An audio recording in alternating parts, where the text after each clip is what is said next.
How's it going, everybody? I'm Steve, and welcome back. So tonight I want to talk about my 10 favorite non-traditional Christmas movies. Obviously, this is that time of the year where people love their classics, and I love those movies as well, but especially in the earlier part of December, you can kind of get into those like horror movies and comedies that are not necessarily traditional, but they kind of get you in the mood for Christmas, though, and then you kind of build up to the other ones, the more traditional ones. But please, before I get started, please leave in the comments, let me know some of your favorite traditional and non-traditional Christmas movies, or you can do one or the other. Let me know. So let's get started on this one. Okay, so at number 10, this one's from 2003, and the movie is Bad Santa. This one's directed by Terry Zwigoff, has Billy Bob Thornton, John Ritter, and Bernie Mac. Obviously, this one's definitely a non-traditional Christmas movie because Billy Bob Thornton is definitely awful in this movie. They made a sequel to this movie as well, but Terry Zwigoff didn't direct that one. Apparently because Billy Bob Thornton and he did not get along during the filming of this movie. But also, if you know, the director, he had issues with his back and that kind of thing. That's why he didn't really direct a lot of movies. But this one's truly awful, but it's great because it's so honest. Okay, so at number 9 from 1999, I have the movie Eyes Wide Shut. This one's the last film from Stanley Kubrick. It's starring Tom Cruise, Nicole Kidman, has an Indiana legend, Sidney Pollack. Definitely the lighting in this movie definitely gives me the Christmas kind of vibes. It has the bright reds and greens, just that kind of look, that kind of hazy kind of look that you kind of get during the Christmas season with the snow and the kind of thing. That's how I kind of feel when I watch this movie. It gets me in that kind of mood for Christmas. All right, so at number 8, I actually watched this one this past Friday. It's from 2022, and the movie is Violent Night. This one, it's from director Tommy Wirkola. It's starring David Harbour, if you've seen like Stranger Things, and he's been in some of the Marvel movies.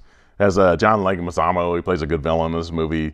Beverly D'Angelo from the Vacation movies, she's in this one as well. I like her character a lot in this movie. She's very, very raw and very, very honest. But this one is really more of an action movie than like a horror movie, but it all takes place on Christmas Eve.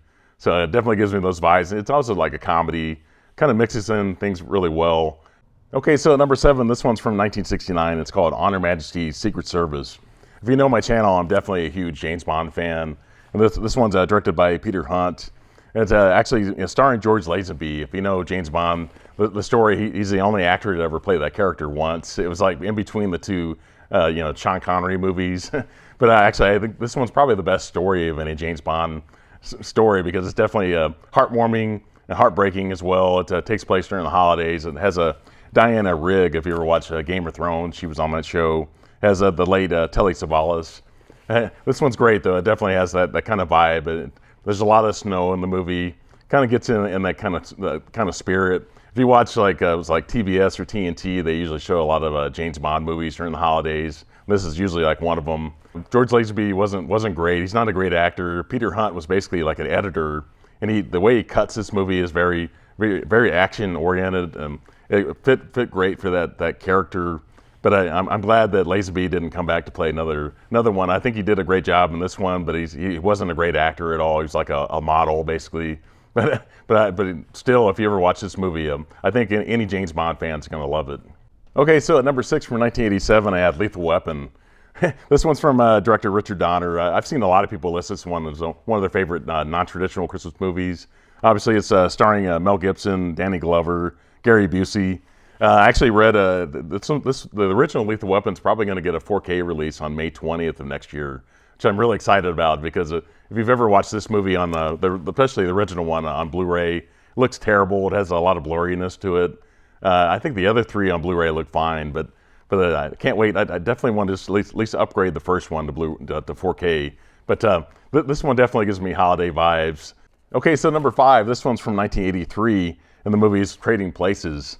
Obviously, it's from director John Landis, has Eddie Murphy, Dan Aykroyd, Jamie Lee Curtis. This one gives me the vibes, When I watch this one, it gives me those holiday vibes. Anything kind of gives you holiday vibes will give you a Christmas vibe as well. So, but I love this. This is one of it's like the second movie from Eddie Murphy. His acting career was kind of taking off while he was still on SNL. But I love the vibes of this movie. I love the way the kind of the team up in the movie, and just kind of the way these guys kind of help each other out. All right, so number 4 from 1992, I have Batman Returns. This one's directed by Tim Burton, has Michael Keaton, Michelle Pfeiffer, Danny DeVito, Christopher Walken. This one has a lot of snow in the movie. It takes place during the holidays. It's kind of a dark story, kind of a love story as well. And it's kind of heartwarming as well. It was the last one for Michael Keaton for a long time until he did like the Flash movie. All right, so number 3 for 1960, I have the movie The Apartment. This one's a great movie. I actually saw this for the first time last year from director Billy Wilder. It has Jack Lemmon, Shirley MacLaine, Fred MacMurray. This one's it takes place during the holidays as well. It's a dark story, kind of redemption kind of story, a love story. Very, very odd, but to me, for 1960, this is really kind of bold filmmaking to do this kind of thing, because it took place, had some subject matter that was not common, but it's real. I think that's what I like about it a lot. So, okay, so at number 2 for 1974, this one's called Black Christmas. It's from director Bob Clark. It's starring Olivia Hussey, Keir Dullea, Margot Kidder, has John Saxon. The same director that did A Christmas Story, which is definitely more of a traditional Christmas movie, but this one's like I said, 50 years old now. It was kind of violent for its time. It doesn't really show a lot of violence in the movie, but it's kind of eerie, the kind of stuff it shows. But it takes place in Canada and I think it's supposed to take place in America, but it's filmed in Canada. It has a lot of snow. It definitely gives you that Christmas vibe, but it's violent, dark subject matter, but it's a great movie. Okay, so coming in at number 1 for 1988, I have Die Hard. This is the movie I watch every December. It's from director John McTiernan. It's starring Bruce Willis and Alan Rickman. It is a great movie. I almost included Die Hard 2 on my list as well. That one definitely has a lot of snow in the movie. But this is the movie, like I said, the one I watch every December.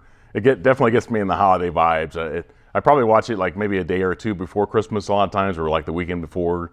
But it definitely gets me in that kind of mood. I actually saw this movie in the theater last year and saw it actually in the theater originally in 1988. So, like I said, a lot of people consider this one to be a Christmas movie, and some people don't. There are definitely I think the percentage of people that think it's more of a Christmas movie it's kind of rising every year. And let me know in the comments if you think it's a Christmas movie, because I definitely think it is. Okay, everybody, I really appreciate watching this video. Please leave in the comments. Let me know your favorite traditional and non-traditional Christmas movies. If you're not already subscribed to my channel, please consider doing that. Please put a thumbs up on this video, and everybody have a great night.